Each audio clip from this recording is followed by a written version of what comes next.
Hi, I'm Nick, and I'm joined by NF for the latest in NME's In Conversation series. How's it going today? Good, man. How are you? Yeah, good, thanks. You had a long flight to get here, but are you holding up all right?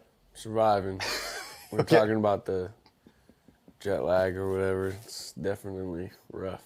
But Well, yeah, no, man, thanks I'm for happy to be here. Thanks for having me. yeah, thanks for being here. First thing I wanted to ask is, when you started recording the new album Hope, what was your mindset like? Did you have a kind of objective in mind for the album, or were you just kind of seeing where it was going? Well, I kind of wanted to start working on this project like when the whole COVID thing happened. Like I ended up doing a mixtape, but I was actually trying to start this album in that process. And then I was like, I don't want to drop an album because I didn't know if I'd be able to tour it. So then I put out Clouds.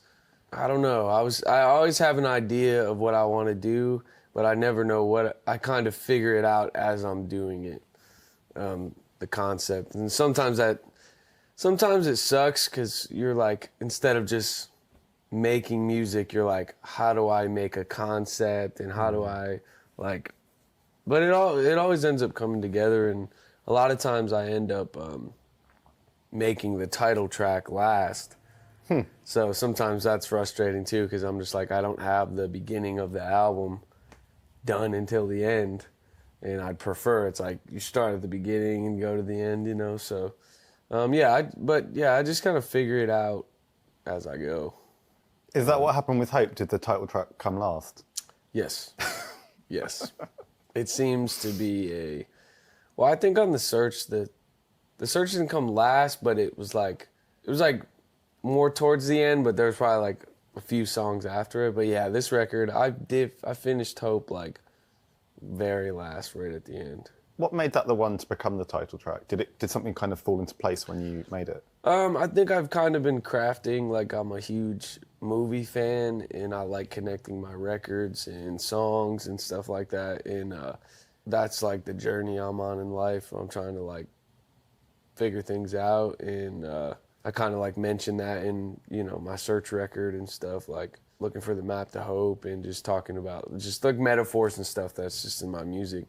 And so, yeah, when I was making this project, I was like trying to think of the cover, and I need to post someday I have one of my buddies make up mock-ups of my albums covers before they come out, or like the idea of it, and you would laugh so hard if you saw them because it's like the worst thing. Like the search cover, if I showed you the idea, it actually looks pretty similar as far as like where I'm at and stuff, but it looks really funny because we just took like a Google image of a cart and put it in in this weird spot. We're like, yeah, and then we could do this, but it's kind of cool because then later on you see like that idea actually come to life. I feel like fans would probably love seeing that kind of part Yeah, of the it's process. really funny. Like, what was it? I'm trying to remember if I did one for Clouds, but I did one for this. I did one for this like 3 years ago. Wow. Just like I had an idea, maybe not 3 or 2 years, I don't know, but it was just me sitting on a raft, and then it was like, yeah, ended up coming to life later. So have you been working on this like on and off for 3 years then? Is that when it really started? Yeah, I don't know. I don't know the exact timeline. There's a lot of songs that didn't make the project that I still want to finish. I like them, I just couldn't get them over the finish line. I was just struggling kind of. So sometimes creatively I feel like you want to do something, but like you're also living your life. Like I feel like creatively people want to hear something different from me. And I get bored of my stuff too. Sometimes I'm like, oh, I want to do something crazy different, you know? But also in my real life, when you're trying to figure stuff out and you're trying to grow as a person, it takes time to do that. But the industry we live in, it's like if you leave for 3-4 years or whatever, then it's like you could be gone by then. It's just, that's happening, just getting worse and worse with that. So it's like, I don't know, I was trying to navigate that, but also just be authentic to how I feel. I didn't want to make another album that I felt was like depressing, but also I felt like I kind of got in my head a little bit sometimes writing it, just being like, oh, I can't make anything that's the same, and I can't talk about anything that's the same, and every song needs to be like positive. And I still think that what I ended up with was great. It's just the process was like a little more unnatural, I guess. Does it get harder every time because you've got more to compare, more Yes. back catalogue to kind of compare yourself to? Yeah. I kind of like went on some long-winded thing because I'm just like thinking through what we're talking about while we're doing it. But yes, definitely harder because you kind of like have said a lot. Like when you first come out, it's like no one knows anything about you. So everything you say is new, everything you say is fresh. And you're also having, if you start making it, you're having experiences to talk about. And then now that I've been doing it for 8 years or whatever it's been since the first EP came out, it's like now there's so much content out there. I've done over 20 music videos, you know what I mean? Coming up with new video ideas and all that kind of stuff. Yeah, it's definitely makes it harder, no question. How would you say you've changed in that 8-year period? Oh man, I've changed a lot.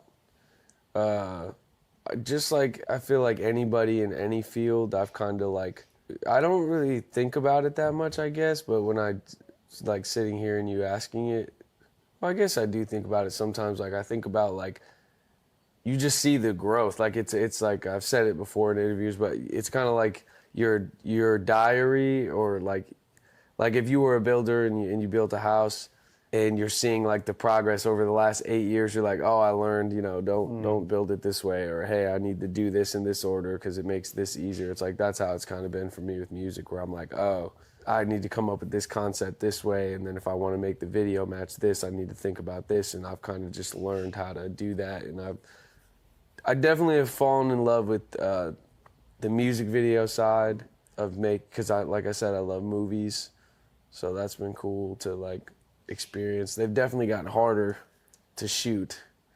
I wish I would have done. My wife tried to get me to do it, and I don't really like doing behind the scenes, but for Hope, the music video, I don't know if you saw it, but that was like the hardest music video I've ever shot before. It looks incredible. What was it actually like to shoot? It was the hardest like thing. We shot it in Oregon. I showed up and I got a text that was like, I think they said, hey, the power's out in the town we're staying in. So we're like staying in this little town. And the hotel pot, when I arrived, there was no power in the hotel we were in. So that was a great start. And then there was a huge storm. I guess the month I was there, they said it's like the worst time of year you can go there. So I was like, okay, great. And then, yeah, I woke up, I got videos on my phone. I woke up the next day and there's just sheets of rain. And the first day I was on the water. And you can't tell in the music video, but half that day was like, literally the waves were so big, the boat with the camera on it, you couldn't even like film. So we were on that water for probably like 6 to 8 hours, and we only got to film like an hour and a half total because for the whole water scene. So it was rough.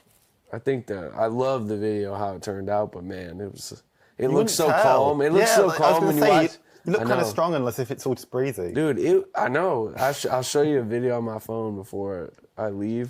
Like literally, I have a video of the camera guy in the front of the boat, and the whole boat is going like this, and you couldn't even see.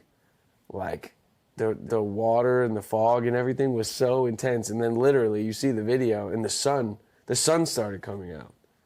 It was crazy, and we were supposed to shoot on the ocean, and we got there, and they were like, "Hey, no one's allowed on the ocean because of how big the storm was." That was like the huge storm came the night before, and then you were getting kind of like the aftershock or whatever you call it from that. So, but yeah, it was the cliff at the end of the video. It was like a 4-mile hike to get there. 2 miles there, 2 miles back. But that was one of the most beautiful things I've ever seen. I don't even know what the cliff was called, but it's a very different video, but the Motto video is really fun. Was that an enjoyable shoot? It was. It's my productions have gotten a lot bigger. Yeah. I used to say I wanted to be in a movie or like shoot like a short film thing, but now I'm like, I don't know if I want to now. Just because like I'm such a control freak and I get so stressed out, and it's 12 hours of, you know, that shoot was I think it was a 3-day shoot. And so you're just like 12, 15-hour days of just like, because I think we went overtime on 2 days. So it's just like, I don't know, it's a lot to do. But there's probably ways where I I think sometimes I'm so paranoid about getting enough good shots and good options that sometimes I overshoot. So that doesn't make it easy because I could move on to the next shot quicker than I do, but I don't because I'm like, oh, what if I want to see this and see this? And it's like a 12-second shot that I put out a behind the scenes for Motto, and there's just a moment where I say, oh, it can take 2 hours to shoot 12 seconds. And it's like, it shouldn't take that long. Sometimes I make it take that long. 'Cause I'm like, no, we need to shoot this direction, and it's like 3.5 hours later, you're like, okay, we got 12 seconds done, let's move on. But the fans made that possible. I was nervous about that video because I was like, man, I don't want to do it if I can't make it look at least somewhat legit with the people, like in the auditorium. I'm like, man, if no one shows up or something, or even if 400 people showed up, you couldn't make that work. So I had to have 1,200 or That's how many there were, 1,200, wow. Yeah. Fans showed up in dresses and suits, and so I was like so thankful for that. I say it in the video, but people don't realize I was super nervous about that. Because it's one thing to have people come to your shows, but music videos are tough, especially when you're like, hey, you got to dress this way. Yeah. Like I think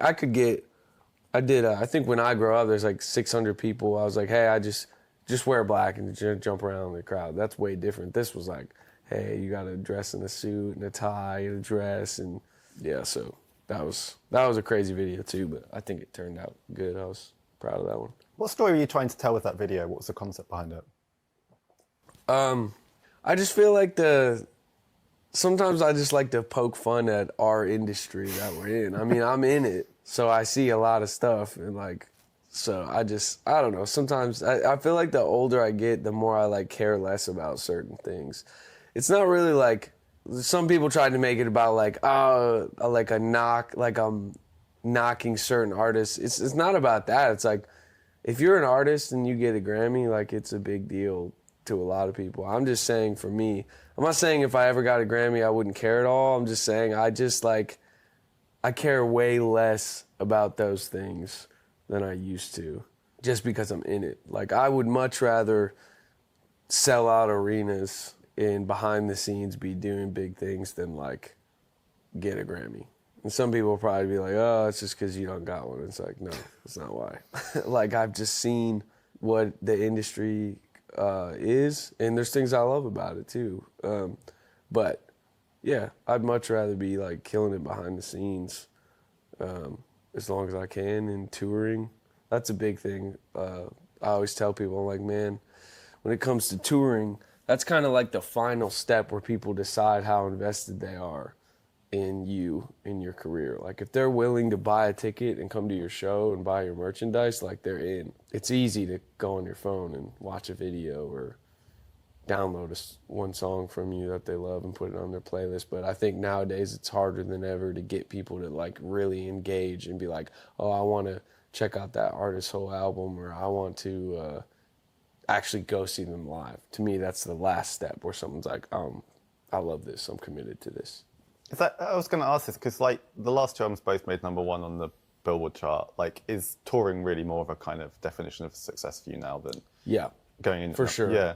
Yeah, I feel like, I think, back to one of your earlier questions was, I think I'm just, like, waiting for the fall off, and I think it gives me, I think every artist has it. Like, the fall off of, like, your career. It's, as an artist, it's going to happen. It just does. Like, I just don't see myself rapping when I'm 40 years old, you know?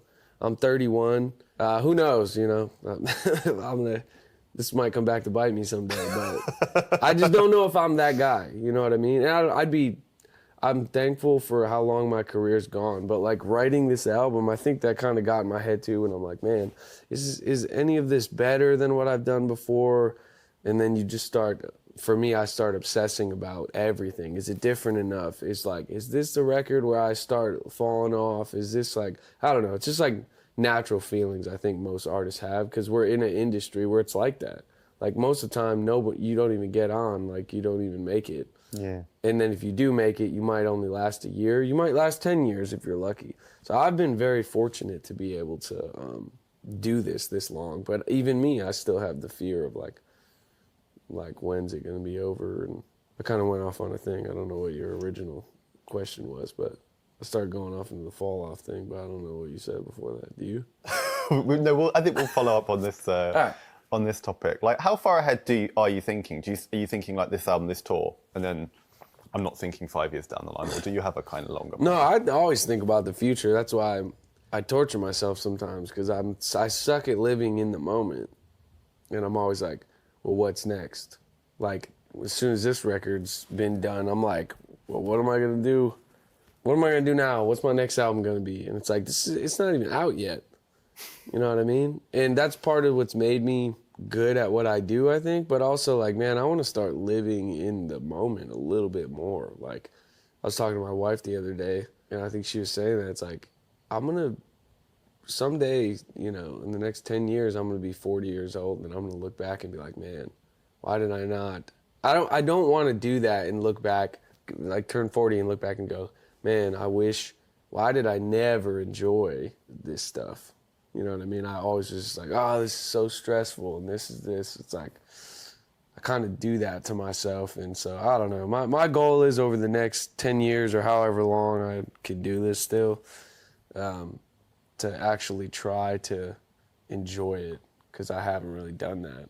Well, I guess when you're on the treadmill, you just got to focusing on the next thing you've got to do. It must be hard to kind of take that pause and think, hang on, this is kind of amazing. Well, I think you have to do that. You have to think about the future. It's not bad to do it. It's just the way I do it is bad. Like, it's not bad to, like, perfect your craft and work really hard at it and work really hard on your music videos. The problem is all this stuff, I obsess on it so much that by the time I actually do it or get it done, I'm so exhausted that I just, like, didn't enjoy any of it, because I just, like, obsessed about it so much. And on this record, I have terrible OCD. I've talked about it a little in interviews, but, like, before this album, it didn't really, like, affect my work. It affected my work, but not, like, I couldn't finish things. Now it's, like, gotten kind of worse, and so I struggle to finish things. If I don't think something's good enough, I'll just obsess about it and keep trying to do it and do it and do it, do it till I get so wore out on it. That's why I got so many songs that I just never finished, because I was like, oh, that's not good enough, or oh, I've said that, kind of said that before, so I can't say anything that sounds anything like that. And it just kind of, OCD creates like a box where, like, oh, here's all the perimeters that you can't get out of. Here's why that's not gonna work. Here's why blah, blah, blah, blah, blah. And then eventually you're like, I couldn't write anything. There was like months where I couldn't write any songs. Wow. I'd be outside for like 8 hours, like no joke, not exaggerating, 8 hours trying to write songs, and I would like get nothing. How did you break out of that space? How did you kind of get through it? I just, like, tortured myself every day trying to write. Like, some people say that I tried to wait for inspiration, which I don't usually do. I did that when I got really desperate. First, I try to write and write and write until something pops up. That's what I normally do, and then it'll end up happening. After it was like months of torture of that, I was like, all right, maybe I need to just take a break for like 3 days or something, which I'm not good at doing either. I say I'm going to take a break, then the next day I'm like, oh, I'll just go out for a couple hours. But yeah, I ended up taking a break. That didn't help. And so I don't even know how I did it. I think I just kept going out and going out and going out until I finally was like, okay, I can live with this thing or this thing. But yeah, I got to figure out moving forward in my projects how to change that, because then that was like my favorite thing to do before. It was like record and write music. And on this project, it just felt a lot harder, because I think I had so many records out, and I felt like the pressure, because it'd been so long, was more than it ever had been. So I felt all this pressure. And then just naturally, after you've released so many songs and so many videos, you're just like, what am I going to talk about? You talk about becoming a dad on the record. Like, how has that changed you as a person and as an artist? Definitely still growing. I feel like I'll have some songs in the future that kind of touch on it more, because this is all kind of happening while I'm having a kid, you know, the process of this record. But I feel like having a kid, you have to look at your issues even more, because now you're like raising a human being. And I feel like you can't run from it as much. I mean, you can, but at the end of the day, your kid's still sitting there. And I'm like, man, if you're a impatient person, which I am an impatient person, I'm great with him. He's made me, he makes me have to look at myself even more and say like, oh man, I need to figure this thing out about myself, because now I feel like when you have a kid, like what you do, you know, we're all products of our environment and like how we grew up. And as adults now, you know, the way we're raised and everything impacts us. And so like, I'm just trying to like figure that out. Definitely not perfect. Having a kid is like, everyone talks about, like, you don't know until you know, like until you have a kid, you just don't know what it's like. And I will say, having a kid, it was like, oh yeah, this is definitely like a real thing, but in an amazing way. Like, dude, I love my son so much. It's like, I don't even know how to describe it. We say that on Hope, that it kind of made you look in the mirror, becoming a dad. Yeah. Yeah, having a kid will make you definitely step back, is what I said, or whatever. Like, it does for sure. There's also like an incredibly vulnerable song on the album, Mama, about your mother, where you're kind of thinking about talking to her in heaven, I guess. Is that? Yeah. Did becoming a dad make you think about your own parents? Was it all kind of happening at the same No, time? it wasn't from that. It was, well, I mean, there's definitely a lot of having a kid that makes me think about my mom. The song, the main thing was just like, the older I get, the more I've realized, like the songs, if you followed my story, I don't remember when How Could You Leave Us came out, like 6-7 years ago, maybe. It's a very different song than that, which is why I'm excited about it, because some people, I don't know what they're expecting to hear when they hear this song, but I'm excited about it because it's just so different. Like, if you follow my story, you're witnessing the growth of a person. Like I was saying earlier, where like as an artist and as a person, I write about my life, so I need time to grow, right? I feel like that song is an example of that, where 31, I think when I wrote How Could You Leave Us, I was like 25, 26, I don't know. And the way you view life, man, it's just like different. Now I have so much, like, I just have more empathy now looking back at, like, you know, my mom was a product of the environment she was raised in. And so that impacted her a lot. Not saying it was right or that she couldn't have made other decisions, but it's just like, everyone gets impacted by something, and it definitely affects you as an adult, how you're raised and the trauma and the things that happen to you. So that's why I'm excited about this song. I feel like you still feel emotional when you listen to it, but like you don't feel angry. Like, I don't know. I'm pumped for that one to come out for sure. Yeah, I mean, you say like, I hope you're at peace. Like, that's a very, like, it's a generous sentiment in a way, and a kind of, it's for closure in a way. I think that's what I'm most excited about. You're seeing, if you play How Could You Leave Us and then you play Mama, you're just like witnessing an actual journey in life from someone who wrote a song about something and thought a different way. It doesn't mean I don't still carry some of the problems from that, and they don't affect my life still, but I'm learning, like, just even learning how to be like, have empathy, or like, you know, forgive that person. And then just trying to figure my own stuff out. I feel like that's a really cool moment. Because it's kind of like I said, I always bring up movies, but it's just because I love them so much. I mean, it's my life. It's not a movie, but it's just like, I feel like you're seeing, not the end of a story, but you're seeing like, that's a part of my life, a door that's kind of closing, you know? Is that how you see each of your kind of projects, as like a kind of, the story of your journey? Is that how you see it, kind of like a kind of chapter each time? Yeah, for sure. Definitely. Kind of like a book. Yeah, and just like movies, it's like trying to pace things properly, but also you're writing about your real life. So it's like, sometimes you feel like a movie's supposed to be pacing a certain way, but your life's not pacing that way. And so I think that's what catches me up sometimes, where it's like, even creatively, it's like, I don't want to write a million records that are depressing, but like, if that's what I feel like, I don't know how to like not write that way. You know what I mean? Yeah. So I think sometimes I get caught up in that, because I'm like, man, creatively, I feel like people need to hear something different from me. I want to hear something different from me, but some days still. I think the whole album I kept trying to be like, oh, it needs to be positive, it needs to be positive, it needs to be positive. And it's just like, I don't always feel positive just because I'm trying on this journey of trying to be better. And so I think I got a little caught up in that.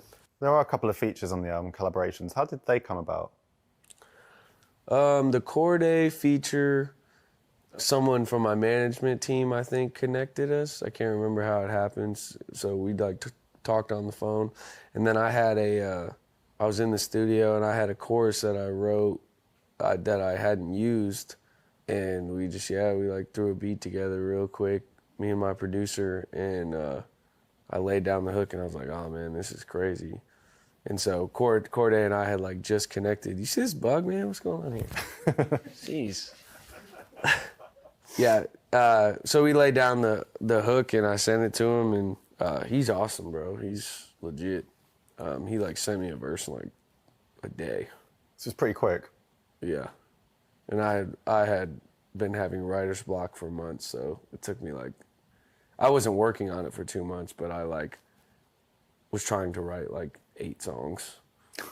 And I was like, I couldn't write anything to any song. Finally, that one, I would have weird breakthrough moments where it's weird. I could go out sometimes in 30 minutes, 45 minutes, I'd write a verse, within the hour, and then it'd take me 2 weeks to write one verse. And then I wouldn't even use it sometimes. It's terrible. And how did the Julia Michaels collaboration come about on Gone? I don't know if I had my label or if I had someone, or my A&R, or I can't remember how we reached out. But I think we just reached out to her and were like, hey. I probably scared her to death because I sent her this really terrible like voice memo thing with like the chords and me singing like my idea. But in my brain, I know what I'm gonna do. But if I was an artist and someone sent me that, I'd probably be like, can you elaborate on this idea? I'm a little worried. But no, she was cool. Like I sent her that. I was like, look, here's the vibe. And then I ended up getting in the studio, recording the actual thing and sending it to her, and it was awesome. And she wrote her verse, which is amazing. She killed it. I don't know if you heard the song, but yeah. She's an amazing songwriter, dude, isn't she? she's crazy, man. Like, you can just tell she's a writer, man. Do you enjoy working with other artists like that, doing collaborations? Does it help with writer's block? I think I should do it more. I just want it to be like the right stuff. Okay. Like sometimes I feel like people force features just because like it helps both of you, your fan base and You stuff. mentioned this on Motto, don't you? That you could do a load of features that the label would love. Yeah, like I just want to do like the features that I actually like. Like I feel like when you look at my track list and you think about me as an artist, and then if you like listen to a lot of Cordae stuff and Julia stuff, it just doesn't feel weird to me. I've definitely been asked to do features where I'm just like, even by artists where I love some of their songs. I do. I think they're amazing. But I'm just like, man, I feel like it feels weird. I want to do something with AJR. I think their stuff is dope. I feel like we could do something super cool with them. But no, I think sometimes it works and sometimes it doesn't. And sometimes I think people try to make it work, because they're like business-wise it makes sense, but then also just brand-wise it feels kind of weird. Like, that feels forced. Like you two are good singers, but like it doesn't seem like you should do the song together. I don't know. Is that something you can kind of tell in your gut if, say, like the artist approaches you or the label approaches you and you just... Yeah. And man, once you start gaining traction, people just want to hop on board sometimes of like what's happening. And it's nothing wrong with it. I mean, that's just that's business. That's just how the industry works. It's just sometimes if I feel like it's too much of that too, then I'm just kind of like, do you even like my music? Or do you I don't need someone to be like the biggest fan, but I'm just saying like, that's what I'm saying, the forcing thing where it just feels like, oh, this person's popping off right now, so let's put them with this person. Or, oh, I just want to do a song with this person because they just had a big radio hit or whatever. You know what I mean? I didn't feel like that about any of both features on my record. I'm super excited for people to hear because I don't do a lot of them, and so. But if I could get the right, there's definitely been like artists that I've wanted to collab with that I haven't, so maybe try to reach out and get some of those going. Talked a little earlier about kind of making fun of the industry slightly in the motto video, and there being aspects that you like, aspects that you don't like. What do you find? What's the hardest part of being an artist trying to navigate the industry, do you think? I think there's a lot of politics. I think the industry is also like changing so much. When I started to now, just because I've been around, so I feel like right now, if you're a new artist, you got it the worst. You really do, because like, if you're trying to get big, it's just like social media has never been, I feel like, as big as it is right now. And there's so many people trying to do it.